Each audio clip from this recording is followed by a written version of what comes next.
The London Top Show is sponsored by Khata Book. Business हुआ easy.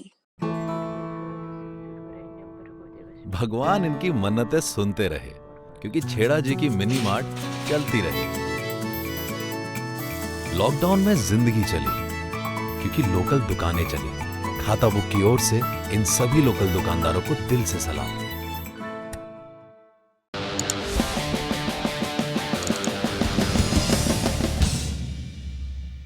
बात करेंगे national digital health mission की, जिसका जिक्र प्रधानमंत्री नरेंद्र मोदी ने लाल किले से किया। क्या है ये एनडीएचएम या national digital health mission?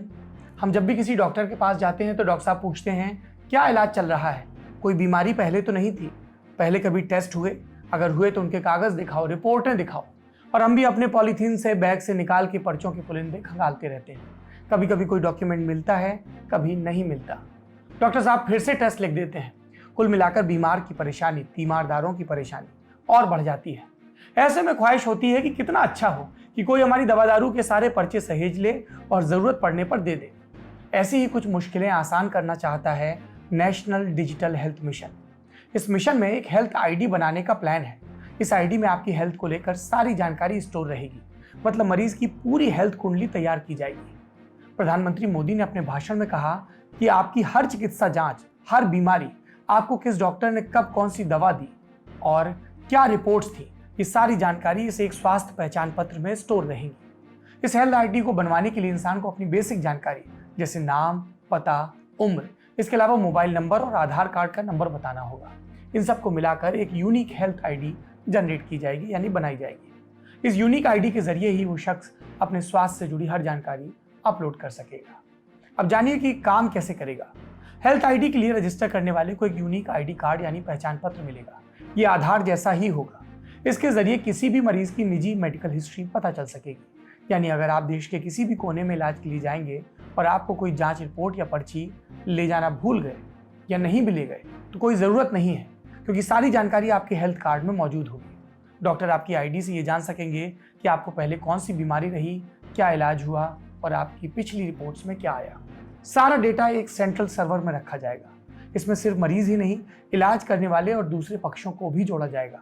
National digital health mission के प्लेटफॉर्म पर अस्पताल, क्लिनिक, डॉक्टर, टेलीमेडिसिन कंपनियां, लैब और हेल्थ इंश्योरेंस कंपनियों को भी लाया जाएगा और इनका पंजीकरण भी होगा। तो क्या इसे बनवाना जरूरी होगा? नहीं, इसे जो चाहें वो बनवाएं, जो ना चाहें ना बनवाएं। नेशनल हेल्थ अथॉरिटी के अनुसार जो भी अपने हेल्थ रिकॉर्ड्स की जानकारी देकर हेल्थ आईडी बनवाना चाहते हैं, उन्हें ये सुविधा दी जाएगी। अभी सरकार इसे सबके लिए अनिवार्य नहीं करेगी, लेकिन कोशिश यही रहेगी कि आधार कार्ड की तरह धीरे धीरे सभी लोग इस सिस्टम में भी आ जाएं, जिससे पर्सनल हेल्थ रिकॉर्ड रखना आसान हो जाए। सरकार का मानना है कि इससे आयुष्मान भारत मिशन के तहत मुफ्त या सस्ता इलाज मुहैया कराना भी आसान होगा।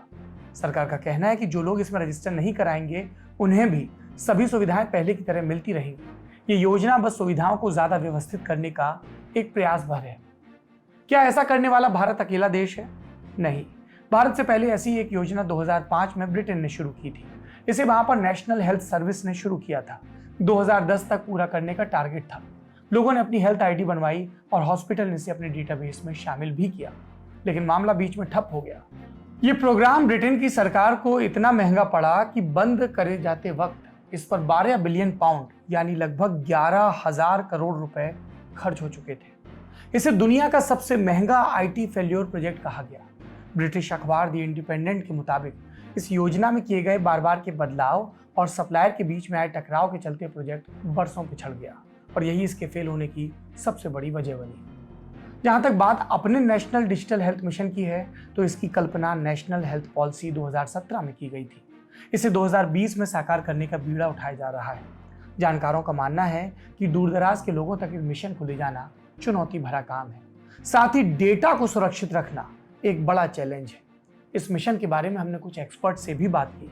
क्या कहा उन्होंने, आप सुनिए। हमारे साथ इस वक्त एम्स में कम्युनिटी मेडिसिन के प्रोफेसर डॉक्टर पुनीत मिश्रा हैं। स्वागत है सर आपका। सर, हम आपसे जानना चाहते हैं कि प्रधानमंत्री मोदी ने अभी घोषणा की है नेशनल डिजिटल हेल्थ मिशन की।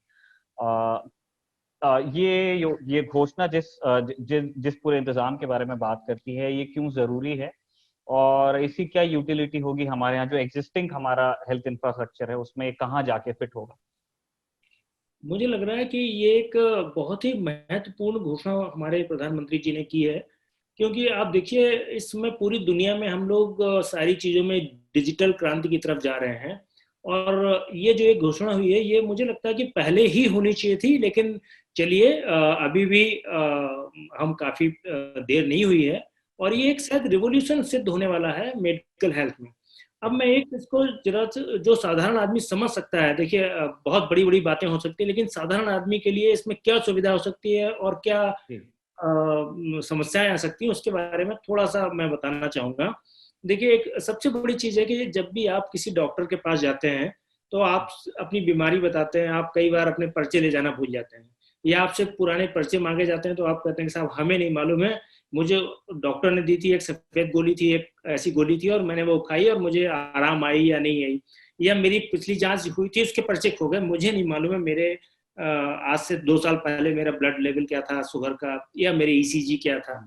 तो एक अगर हम ऐसा सिस्टम बनाते हैं जहाँ पे एक डिजिटल सिस्टम है, तो आपके जितने हेल्थ रिकॉर्ड हैं वो एक जगह रहेंगे, नंबर एक चीज। दूसरी चीज, आप हिंदुस्तान में कहीं भी हैं, आप वहां से पासवर्ड के द्वारा उसको एक्सेस कर सकते हैं। अभी देखिए क्या होता है, जैसे अमेरिका जैसे देश में, या आप जाइए ब्रिटेन में जाइए, तो क्या होता है कि आप जहाँ फिजिशियन के पास जाते हैं, आपने बताया कि साहब मुझे ये दिक्कत है, आप अपना कुछ नहीं लेके जाते हैं, उसके बाद आपके सारे रिकॉर्ड होते हैं, आपको कब इम्यूनाइजेशन हुआ, कब कौन सा टीका दिया गया, कब क्या दवाई दी गई। तो उससे क्या होता है, बीमारी को समझने में बहुत आसानी रहती है, आपके रिकॉर्ड नहीं खोते हैं। और आगे जाते हैं तो इसमें क्या होता है कि आप जहां से भी दवाई लेते हैं, जिस फार्मेसी से, तो डॉक्टर किसी पर्चे पे नहीं लिखता है, तो उससे मिसयूज की संभावना कम होती है, खोने की संभावना कम होती है। आपकी दवाइयां सीधे के सीधे उस फार्मेसी पे इंफॉर्मेशन पहुंच जाती है कि इनको ये दवाइयां देनी है और इतने दिन की देनी है। देखिए इसमें सब फायदा ये है कि आपके पर्चा खोने का डर नहीं है और मिसयूज का नहीं है। मिसयूज का मेरा कहने का मतलब ये है कि आज के समय में हम जानते हैं कि एंटीबायोटिक का रेजिस्टेंस कितना ज्यादा बढ़ गया है। अभी मैं एक दुकान पे जाऊंगा, मैंने 5 दिन की दवाई ले ली उसी पर्चे से, फिर मैं दूसरी दुकान पे जाऊंगा उसी पर्चे से, फिर 5 दिन की ले ली, फिर 10 दिन की ले ली। ये सारी चीजें जो हैं वो बंद हो जाएंगी, क्योंकि आपका सारा कुछ रिकॉर्ड रहेगा और सुविधा बहुत बढ़ जाएगी। आप दिल्ली रहें, आप चेन्नई रहें, आप मुंबई रहें, आपके रिकॉर्ड आपके साथ हमेशा होंगे। एक चीज तो उससे क्या होगा कि क्वालिटी ऑफ केयर बहुत इंप्रूव हो जाएगी। हमें मालूम रहेगा अच्छा इस मरीज ने ये दवाई खाई थी और ये प्रोग्रेस इसकी हुई है, सेटिस्फैक्ट्री ये नहीं है। ये तो क्लिनिकल उसमें जजमेंट में और रिकॉर्ड में गया, बहुत छोटी सी चीज है। दूसरी चीज ये है कि एक बहुत बड़ा प्लेटफॉर्म मिलेगा जिसमें आप रिसर्च को इम्प्रूव कर सकते हैं, तो क्वालिटी ऑफ केयर को आप इम्प्रूव कर सकते हैं। दूसरा इसका ये फायदा होने वाला है। कुछ लोगों का कंसर्न अब इसमें आ जाएगा, लोग कहते हैं कि साहब हमारी प्राइवेसी को लेके खतरा है। या मैं यही पूछने वाला था, क्योंकि बहुत लोगों ने इस तरह के मतलब डाउट उनके दिमाग में है कि हमारी बहुत सेंसिटिव डिटेल्स अगर सेंट्रलाइज्ड एक जगह पे सर्वर पे सेव होंगी, तो क्या वो सेफ है, इतने सेंसिटिव रिकॉर्ड्स, क्योंकि लोगों की मेडिकल हिस्ट्री है वो। देखिए ऐसा है कि आज का जो समय है, आज का जो वक्त है, उसमें सारी चीज डिजिटल हो रही है। कितनी सेंसिटिव इन्फॉर्मेशन, एक से एक बड़ी सेंसिटिव इन्फॉर्मेशन है, चाहे वो कंट्री की डिफेंस की हो, चाहे आपकी बैंकिंग इन्फॉर्मेशन हो, सारी की सारी डिजिटल प्लेटफॉर्म पे हैं और उसके लिए प्रयास करने पड़ते हैं जो बड़े सेफ्टी के जो सॉफ्टवेयर्स हैं। दूसरी इसमें चीज ये आती है कि जो आपके रिकॉर्ड हैं, कोई भी आदमी जब भी एक्सेस कर पाएगा जब आप उसको परमिशन देंगे।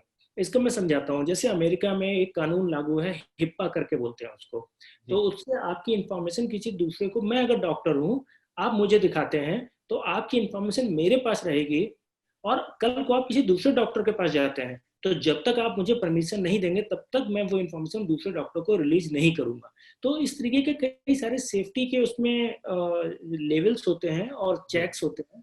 तो पूरा जो कंट्रोल है, मुझे लगता है कि पूरा कंट्रोल मरीज के पास रहता है, और डॉक्टर केवल जब लॉ द्वारा, जैसे अगर मान लीजिए कोई व्यक्ति है और हमें अदालत कह दी कि नहीं इस चीज की जानकारी आपको देनी है, जो कि विभिन्न कानूनी कारणों से होती है, तो वहां पर डॉक्टर बाध्य होता देने के लिए। अदरवाइज वो जब तक संबंधित व्यक्ति की कोई उसमें कंसेंट नहीं है, वो किसी को भी वो जानकारी नहीं देगा। अगर रिसर्च के लिए भी इस्तेमाल की जाती है तो उससे सारे आइडेंटिफायर हटा दिए जाते हैं, ताकि आप ये नहीं कर सकते कि अच्छा ये उस अमुक व्यक्ति की जानकारी है। लाइक अगर हम ये देखना चाहें कि हमारे इस सिटी में कितने लोग हाइपरटेंशन की दवाई पर हैं, तो मुझे सिर्फ उतना डाटा मिलेगा कि इस एज ग्रुप में इतने लोग हैं, इस एज ग्रुप में इतने लोग हैं, लेकिन मैं किसी पर्टिकुलर व्यक्ति को पिन पॉइंट कर पाऊँ वो रिसर्च के लिए नहीं कर पाऊंगा। तो मुझे लगता है प्राइवेसी के कंसर्न्स हैं, लेकिन उसके लिए बड़े सेफ्टी, देखिए अमेरिका जैसे कंट्रीज में कई सालों से अभी पद्धति अपनाई जा रही है। किसी डॉक्टर के पास कोई प्रिस्क्रिप्शन पैड नहीं है, किसी अस्पताल में आप जाइए आपको कागज नहीं ले जाने हैं, कुछ नहीं करना है। तो जब वो सिक्योर कर सकते हैं तो हम क्यों नहीं सिक्योर कर सकते हैं? उनके नेटवर्क, हमारे हिंदुस्तानी भाई बहन तो काम कर रहे हैं। आप अगर अमेरिका जैसे कंट्री में जाइए जहाँ सब कुछ डिजिटल है, तो उसका सेफ्टी कौन देख रहा है? हमारे जो यहाँ के इंजीनियर्स हैं वो देख रहे हैं, तो हम भी कर लेंगे। मुझे नहीं लगता, मैं तो ये कहूंगा ये बहुत बड़ा रेवोल्यूशन है। और जो हमारे माननीय प्रधानमंत्री जी ने 15 अगस्त को जो देशवासियों को सौगात दी है, इसके रिजल्ट्स आपको आज से 5 और 10 साल बाद मालूम चलेंगे कितनी बड़ी एक महत्वाकांक्षी योजना है और उसके परिणाम सामने आएंगे। एक आखिरी सवाल हम ये करना चाहते हैं, सिंस आपने कुछ ग्लोबल मॉडल्स का उदाहरण दिया है सर, अमेरिका का आप बता रहे थे, ब्रिटेन में एनएचएस ने इसको करने की कोशिश की थी लेकिन वो उतने अच्छी तरह से हो नहीं पाया। तो वैसी गलतियां अवॉइड करने के लिए हमें क्या करना होगा, और क्योंकि हमारा तो बहुत बड़ा देश भी है और हमारी जनसंख्या भी बहुत बड़ी है। देखिए हमारे, इसको मैं आपको ऐसे बताना चाहूंगा, जब हमारे यहाँ आधार लागू किया गया था तभी भी लोगों के बहुत सारे कंसर्न थे। और आज आप देख रहे हैं कि हमारा जो आधार वाला सिस्टम है, देखिए 1.3 अरब की हमारी जनसंख्या है और उस जनसंख्या में अधिकांश लोगों के पास जिसमें आधार का वो लोग उपयोग कर रहे हैं, और वो डाटा देखा जाए तो करीब करीब पूर्णतः सुरक्षित है। ऐसा कोई बहुत बड़ा मिसयूज का आज तक उसका नहीं हमें दिखाई दिया। तो हमें ये लगता है कि हमारे देश के पास ये प्रतिभा है। देखिए डिजिटल जब आप कोई चीज करते हैं तो आपके पास कैपेसिटी कितनी है और लोगों के पास क्षमता कितनी है। हमारा देश भी बहुत युवा है, अगर आप हमारी जनसंख्या देखेंगे तो इसमें युवा लोग बहुत हैं, और जितने युवा हैं वो बहुत टेक सेवी हैं। पूरी दुनिया को हम टेक्निकल सपोर्ट दे रहे हैं, पूरी दुनिया को हम ये कर रहे हैं। तो मुझे लगता है कि देखिए इसके लिए आपको अच्छी टेक्नोलॉजी चाहिए, अच्छे सॉफ्टवेयर चाहिए, और वहाँ मुझे लगता है कि हमारे पास अच्छी कैपेसिटी है और इसमें हम सफल होंगे। जहाँ तक मुझे लगता है कि मैं इसमें कोई समस्या नहीं देखता हूँ। जो भी चीजें आएंगी उनको सुलझाया जा सकता है, लेकिन इसका जो फायदा है अगर आप देखें तो वो इतना ज्यादा है कि छोटी मोटी समस्याओं के लिए हमें चिंतित नहीं होना चाहिए। उनका जरूर आएंगे तो सोल्यूशन भी निकलेगा।